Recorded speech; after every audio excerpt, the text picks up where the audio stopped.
terms of producing content, why should you produce content? Why shouldn't you produce content? How did you come to the decision to be a content provider?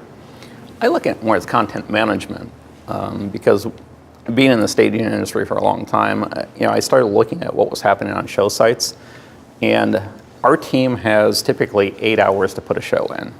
And in that 8 hours, they have to learn what the client's goals were for the last 11 months. And their success rate of the end product is really minimized down to that load-in time. And then you have the challenges of the site and electrical or labor and what happens there. And then the client delivers something to you that you weren't prepared for. And no matter how good the communication was, no matter what you thought you were going to get, there's always some type of disconnect between the staging provider and the content provider, somewhere in that chain. And for us, especially when we got into digital, it was, the formats were different, and it just became more of a solution-based process for us. So when we started looking at content and saying, if we're working on that show and the entire team that's going to put that show in has gone through that show 100 times in their head, they've set it up mentally, physically, and worked with the client to help them with the content, understand what it's supposed to do, what it's supposed to look like, success is inevitable. And so it just became a way of life for us to be able to say that content management has to happen with the people that are going to be pushing the buttons on the show. And so it was a natural. And I think there's a benefit to being willing to accept greater accountability. The client at the end of the day, whatever that event or that show happens is how they're going to evaluate us. I'd rather have greater accountability and greater resources and greater resource management as opposed to that wild card that shows up at the very end. The truth of the matter is a lot of times, whether we have control over it or not, we're being held accountable for it, so why not take it?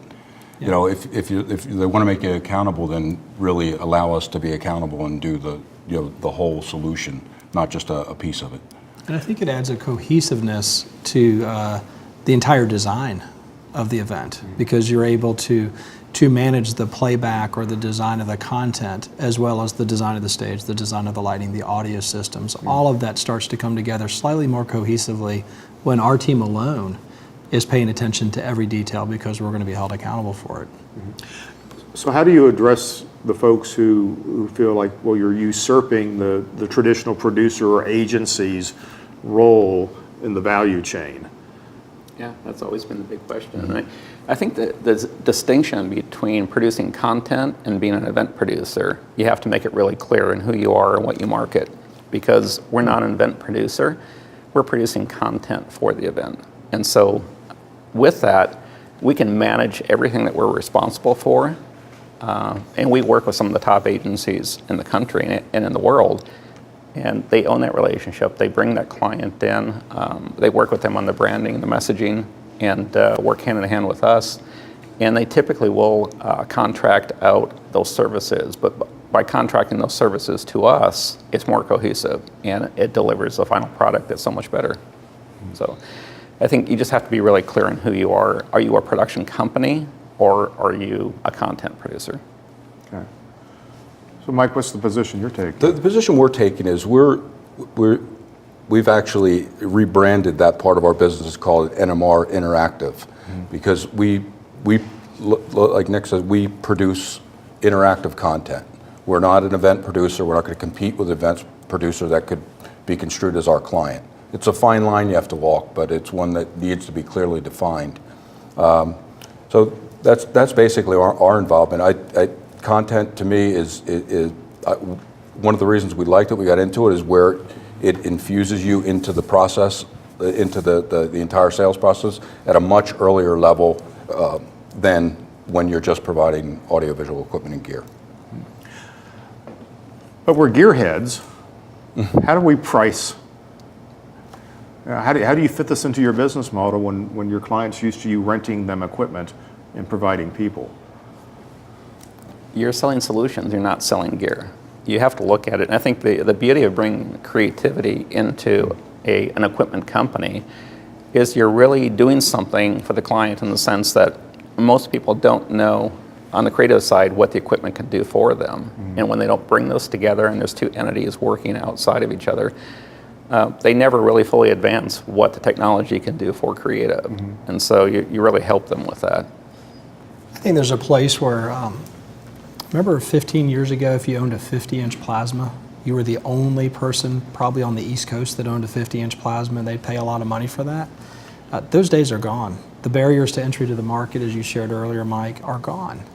So I'd rather sell the intellectual value, the experience, and the depth of creativity any day over a piece of equipment. Because if a piece of equipment can probably be bought somewhere else, but the unique creative contribution is really going to create stickiness with your client. It's going to be a barrier to their just leaving to the next gearhead that shows up. So we don't pitch our gear. We pitch our creativity and we pitch our production. So what are the opportunities in content production management? What are we calling it? Interactive? What are the tactical opportunities there that you can provide for customers? What is it you can sell? What is it you can monetize? What does it look like on paper? I think it's a big benefit for the customer, because what I was saying earlier about when you have a team of people working on that show, and you're paying that group that walks into the show and puts that show in for that time that they're there, when they're working on the content, that same group for months in advance that you're not paying for all of that time, but they're working on the success of that show, that's fantastic for the customer. And they're into it, they get it, they've lived it, and when they get to the show site, they've ran through that show so many times already. More so, they know more about the show than your client does. So. Providing a content scope of work is really providing an entire solution for your client, rather than 3 decentralized services that they might order from somebody else. Content management, content creation, and equipment. So your scope of work, when you're involved at the content level, incorporates all of that, and full solutions are what people are looking to get these days. Okay. And is it new customers that are looking for the full solutions? Is the old generation still looking for that relationship where you're a hardware vendor and there's another generation that's expecting? I think probably what you find is you still have some of the existing customer base out there that is still old school and still wants the RFP and still wants line item pricing. And then there's other people within the same organizations that could care less about it, because what they want is a total solution, and they want to know what that total solution is going to cost, and they want to know what that ROI is going to be for them. So it depends who the decision maker is, who you're working with. And in some of those organizations where you used to work with one level in the organization, you find yourself working with a different level in the organization, where you're working directly with a creative director, with a producer, who are making the decisions to bring you in, versus where before it might have been at a different level. So for a company that's buying into this, what kind of products or services would they introduce? Could they offer? I know, Mike, you guys offer interactive programming for touchscreen. Well, because we own a lot of interactive gear, so it's really going to be largely dependent on what kind of gear and you want to offer a content solution that's going to complement and drive rentals of your inventory. So that's why we push toward the interactives, because we own so much of that type of equipment. And that's something that customers really can't do well for themselves. Now, everybody wants a 90-inch screen or whatever size screen that operates and looks like an iPad. So we're doing, a lot of that. What other? You really do total event production. Yeah, our experience is best when we're working with the end client and we're hearing what their goals are, what their aspirations are, and we create a mutual relationship of accountability. It's far, far less about pitching the specific equipment. It's about what is your budget, or what is your investment, is even a better word, and then what are you trying to accomplish with that? And then here's the solutions that we come to market with. And I think the most profitable thing we do in a first interview or a discovery meeting is ask the right questions. I think clients, when they're treated like you're the know-it-all, then they get put off. But when you ask them questions so you understand their culture, or the nuance of what they're looking for, it creates a trust relationship. And then it's just, what is the number that works for both of you? And from there it becomes more profitable for both of you. So what was the unexpected benefit of taking the content challenge? I think it improved communications dramatically with our customers, because when you start out working on the creative and the solution, you write a scope of work and you really manage the client's expectations. And the relationship is so much stronger when you're communicating with the client and you're managing those expectations, and there's no surprises along the way. And everything from the point where you start to the point that you deliver is more clearly communicated. And when you're just a gear provider, you don't get the benefit of having those conversations. You don't get to learn what their goals are, and you don't really understand what's truly important to them other than a cheap price. So I think the benefits for us is it's built much stronger relationships for us that are going to be longer lasting. For us, is more success when, during the deployment. We're doing, we can walk into a booth with 70 different pieces of content that we manage. We've tested every piece of content on every piece of equipment that's going to be deployed there. That was just rolling dice before we were involved with the content. We were dealing with 70 different people and who were walking in at different times, demanding our time, and load this up, and maybe 50% of it worked. Now we walk into a show floor, we know, since we're controlling the content, we know it's going to work. We're no longer rolling the dice on the floor. And managing that relationship, I mean, at the end of the day, it's about retention. It's so hard to get new business, and it's so competitive out there and so commoditized that when you do that, and that dependency on you, because they know that they can just, you're the go-to. They've experienced it a different way, and the way that you've done it is different than they've ever seen it before. And it's just year after year renewals, and it's so meaningful. And the reality is, there's nobody to blame. Yeah. There's no other guy that showed up on the job site. There's your client, and there's your company. And so as a team, we work really cohesively when we know that we're going to be held fully responsible for what happens. And people are thinking differently and they're acting differently. And that's a great benefit to both parties. Has it changed your relationship with those customers, or, to put it in sales terms, are you working higher up in the food chain? Yes. Can somebody speak to that? Yeah, we found it's solidified the relationship with the clients, and yes, we are at a different level with the client. We're not at an account manager level whose their only job is to order services. Mm-hmm. We're up at like a marketing level at this point, because we're talking content, and we're providing these content solutions for people, and they want to be involved in at that level. And strategically, you're not necessarily doing specific events with a lot of gear anymore. We've been brought in to coordinate an event that we have not a single piece of gear, whether we're being flown somewhere to help put together a television program, or we're being taken into an environment that's not their traditional audio-visual environment. They just want you to be a part of the discussion with the executives on how to accomplish a goal that's going to happen in front of a live audience. And that's a great table to be sitting at, because it leads to a lot of continuity down the road with that client. Yeah, it's really interesting to be doing a show, and what used to be your biggest competitor is staging the show, and you're managing the content. I haven't done that yet. That's great. That's a sign of success right there. That means the plan must be working. Yeah, and then you can still have a great relationship with them, and the shows go well, and it's interesting, because it's a real shift in what we've known for so many years. And I think clients get excited when they're an old client and they learn that you have deeper skills than what they've been a part of. Uh-huh. We had one this past year. She said, "You mean you can do all of it? Every bit of this you can take care of." And right away she gave us she said, "Here's what I spent last year. Will you do it for that?" And it was a great margin. It was an appropriate application of investment funds. And we were like, absolutely. And it has been a 10 times easier relationship, because there's not someone else she's worried about. Mm-hmm. She has the team in front of her that's going to make it happen. Yeah, I think the thing that I've really enjoyed seeing too is that a lot of times the customers that will start looking for a different provider are doing that for a reason. Maybe you're not satisfying their needs, or they just feel like they've outgrown you.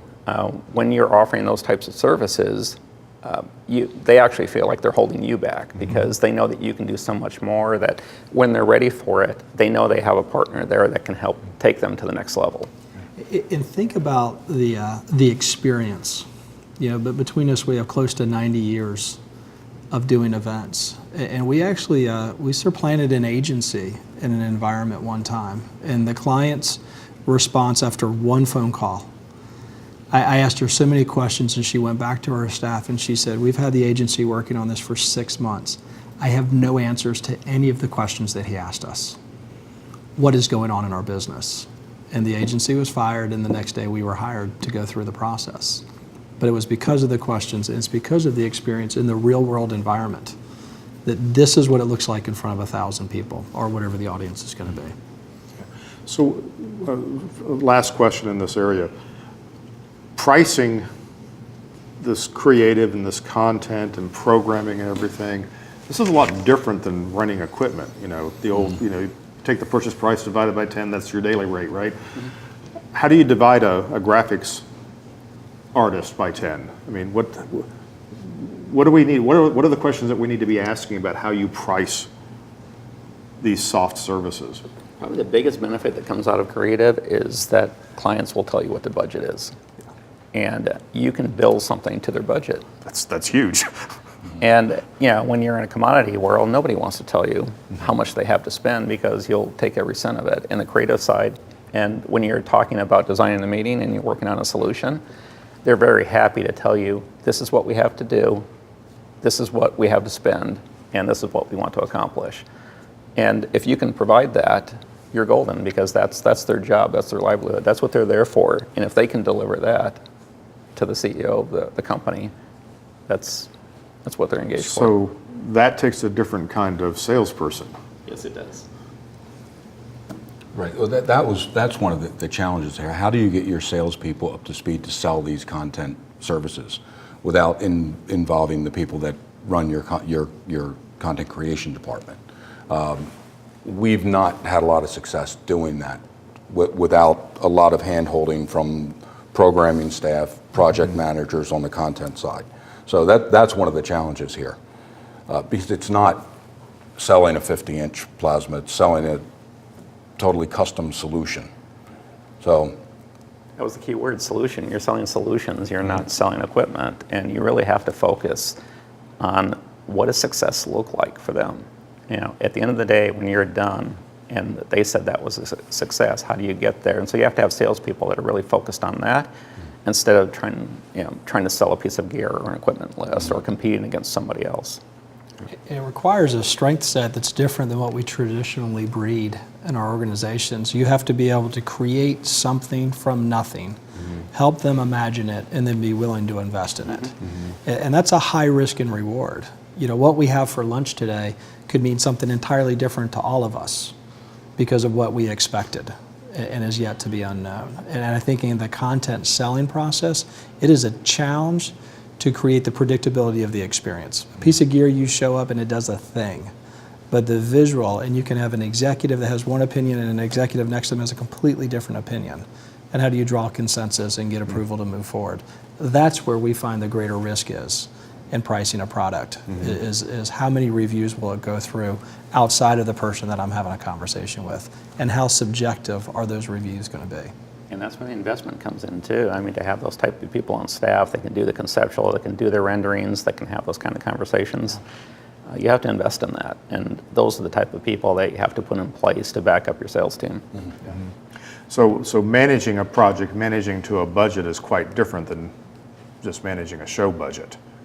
Us night and day. And managing the client's expectations. Yeah.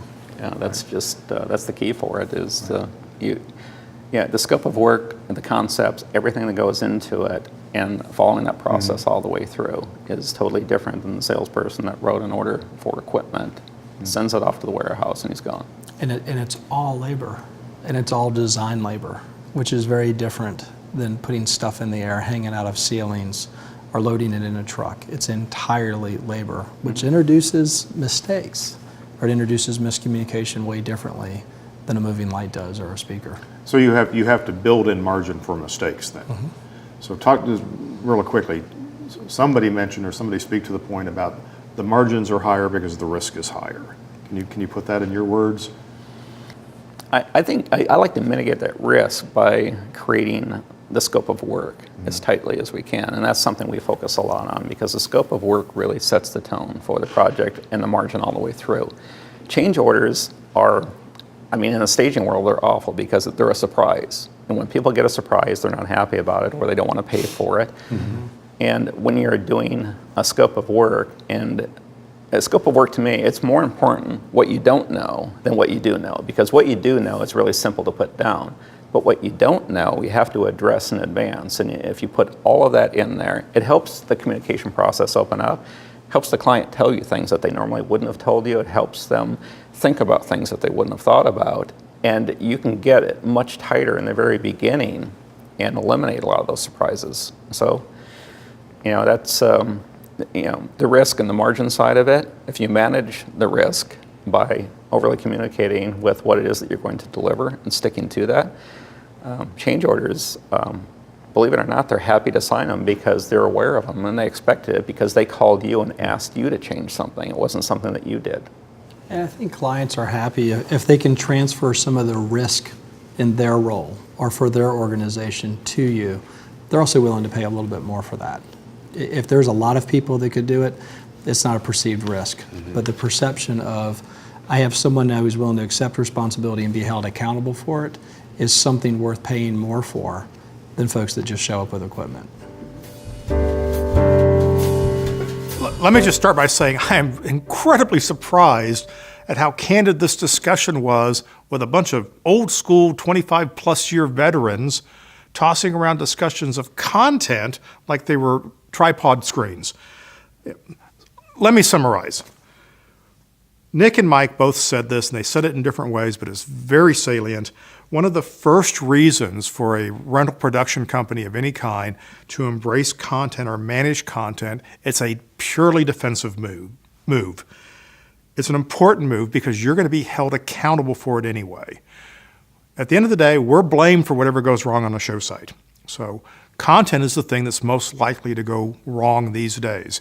And certainly with you look at the historical advent of digital media and how precise it is in pixel mapping, bit rates, and all these things that happen with our content these days, if it's not properly produced, it's not going to be properly reproduced. We don't have the analog tools that we used to have to paint a better picture or massage the sound. So if you want to deliver a consistently good product, then you have to be an expert now on the content. And if you can help content developers produce better content, that's great. However, what you'll find is that you're going to end up doing their work for them, and if something goes wrong, you're still going to get blamed. There's something bigger at stake here besides sharing blame or being blamed. The same client, there is a bigger share of your same client waiting for you to take on. Somebody who already trusts you, somebody whose business you've won, is outsourcing content development to someone else. I hate to be mercenary about this, but why aren't you doing this for them? Why can't you be their expert in all of this? In other words, instead of fighting for a bigger share of a fixed budget, okay, help the client set the right budget in the first place. Get involved earlier in the project development where content people live. Okay? So that conversation, by the way, is taking place in a different office than the one that you're having meetings in right now. So you're going to have to find your way up the value chain, probably in a different channel inside the organization to get an opportunity at this. But once you do, as all three of our roundtable participants said, you're talking to the client at a higher level much earlier in the process. You're solving your lead time issues. You're dealing with the economic buyer. You're creating more control over the budget. You're setting higher budgets to begin with. And you're dealing with probably what's the last remaining high profit areas inside of a production project. Now, they all point out that selling solutions instead of gear is quite a departure for most companies in the rental production space because, number one, we're gearheads. We lead with gear. Our price lists are based on equipment. We build budgets by adding up equipment, then adding some labor on top of it, and there's no place in there for content. And there's a reason for that, is that the content decision happens earlier in the process. So what you have to take away from this is that content and content development is not an add-on to a rental production project. It's the other way around. That event that you're staging is an add-on to somebody else's content production. Your goal is to make it your content production. Now, I started consulting back in 2006, and this was an emerging trend back then. It's no longer an emerging trend. It's a very real trend. I would say close to 50% of the rental production companies that I deal with have either content management or content production services inside their companies, and they are marketing it, some more effectively than others, directly to their end clients and even to their producers. And in fact, producers, traditional content producers, are turning out to be some of the best customers for content production companies, because they're outsourcing most of those things anyway. They're hiring a guy with a computer rig and Adobe or Final Cut Pro, and he's working out of his dining room. Why can't that be your folks? And your folks are going to be better at it. They're going to be more professional. They're going to provide an environment where the end client can come and review content. There's so many advantages to doing this. It's hard to list them all. Now, takeaways. Here's what you need to do. Here are the things that you can do now as you look at this content opportunity or improve the content offering that you have already. Talk to your clients. Learn where and how they're getting the content that they currently have. Where is it coming from? What are the inherent problems and issues that they're dealing with on their side? Because frankly, your issues with their content are not their concern. But they're having issues getting content. Show them how you can help them solve those problems. Number 2, specialize in a solution. You can't be all things to all people. But look at what these guys do here. Mike has interactive touch programming. He tests product, he tests programming, very unique value proposition for his clients. Where else are they going to get their interactive touch screens tested? And who else would you trust besides the hardware provider with all the equipment who's going to execute on show site? So he has a specialized solution. Nick has several specialized solutions. His company is most famous for the 3D holographic imaging that they've done on stages, live events with 3D holographic imaging. That's a very unique thing to lead with.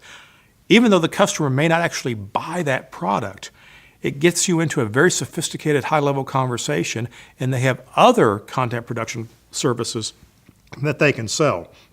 So Alan takes on a different approach, is that he's offering production design, which is probably the most traditional, but it is still specialized.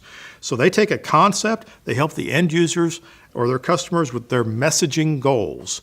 In other words, they turn their design skills into something that's going to help with the messaging. It's a very traditional approach, but it's all under one roof. These are technology people, these are show people who are providing content production services, which is a very nice combination. Unlike what we used to see back in the 80s and 90s, where you had production content people who were doing staging, and that never really worked out all that well. So any other solution, helping somebody with PowerPoint templates, for instance, or slide management, slide deck management, that's an add-on solution. That's not something you're going to lead with, but it's still valuable. It's still very profitable business to do. And it gets your customer in the conversation a lot earlier. The fourth thing I want you to take away from this is understand that pricing in the content world is outcome-based. Now, our team had a hard time vocalizing what the pricing strategy is, and it's understandable because it is hard for people not in the business to understand. And in some ways, a lot of folks think it's proprietary. Let me make it simple for you. Pricing on outcome-based solutions like content production are still based on costs. You still work from cost and you add a margin. The good news is you're adding a much higher margin, you're planning for a lot more contingency, and you're writing a tighter scope of work. Nick gives us some great insight. The scope of work, the client's going to tell you what they want to do and what they can pay for it. It is a different selling environment, but I don't think that's a universal experience. I think there's some good isolated examples of forward-looking clients that can deal that way. You're not going to be able to grow your business solely on clients like that. You're going to have a lot of clients who need production and content services who've never bought it before. And if you've never sold it before, well, we've got a problem here. You've got to get educated. What are the costs? Talk to your employees, talk to your subcontractors, learn how to develop pricing, learn what the issues are so that you can build in the contingencies, and write a tight scope of work and learn how to make money doing this. I think the writing's on the wall. This is a place that we all need to be going. Our customers certainly seem to be asking for it.